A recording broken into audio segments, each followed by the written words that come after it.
What's up guys, I am Dewey, and I have a story to share to you about a bully that I once came across. This was when I was in my first year of secondary school, and I knew this guy from my primary school. We were actually really good friends, because we both had the same best friend and we sort of bonded through that. And for like the first month and a half, before we met friends from like other schools that transferred over, we used to hang around with me and these three other guys, who all went to our same primary school. And then as we sort of started to drift apart with each other after we found people that weren't from our primary school, we then sort of stopped talking. And then one day I was waiting to go into my tutor room after lunch, and this guy that I thought that was my friend and everything came up to me and proper had me against the wall and tried to pick a fight with me. And I didn't know what was going on. I didn't understand why he was doing it, but I thought he was joking at first, but then I realised he was absolutely 100% sincere. And I'm not even gonna lie, it scared me to anything, man. And I stood there paralysed. I didn't know what to do, and I ended up just stopping, being completely silent until he stopped. And I thought this was just a one-time thing, but then he kept on doing things. Off the top of my head, every time I was just talking to my friend for privacy setting reasons. Yes, we'll call this guy we'll call my friend Gil, right? And Gil was I was talking to Gil in science.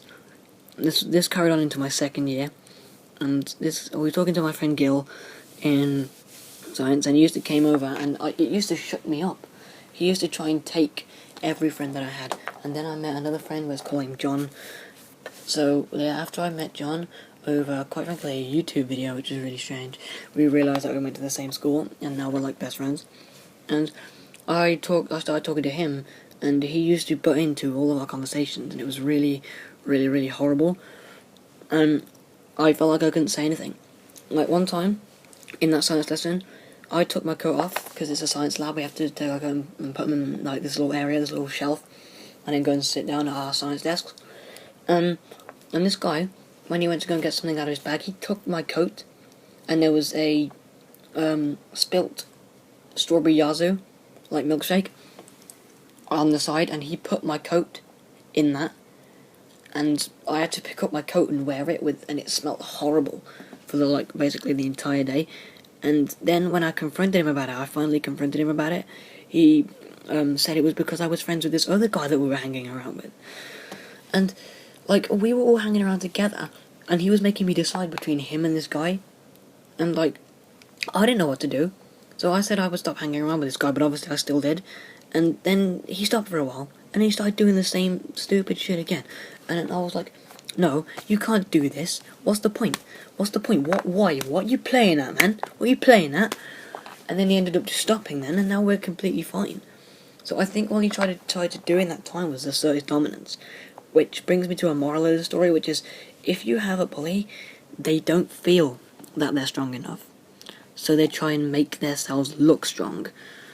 It's all psychological for the bully. It's nothing to do with you. You have never done anything wrong. It's fine. And it's all them, and it's not you. So guys, this was the Dewey Talks, and this was a pretty deep subject for me to get into, to be honest. It's not the sort of stuff that I would normally be talking about, but it's just something I really want to get off my chest, so yeah. Thank you for listening, and please be sure to comment and subscribe, and I'll see you later.